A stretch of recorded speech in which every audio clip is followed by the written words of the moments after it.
नाही, हाच नाही सरकारचा प्रॉब्लेम आहे. तुम्ही बघा की आमची भगिनी काय म्हणाली. आमची भगिनींनी 3-4 महत्वाचे मुद्दे मांडले.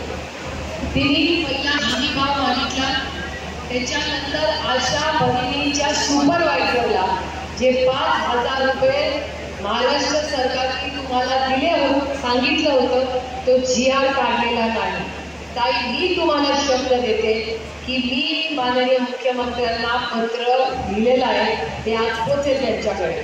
जर 1 आठवड्याच्या आत, सगळ्यांनी ऐकून घ्या, 1 आठवड्याच्या आत जर 5,000 रुपये आमच्या आशा भगिनींना दिले नाही तर तुमच्यासाठी उपोषण आणि आंदोलन सुप्रिया सुळे करेल.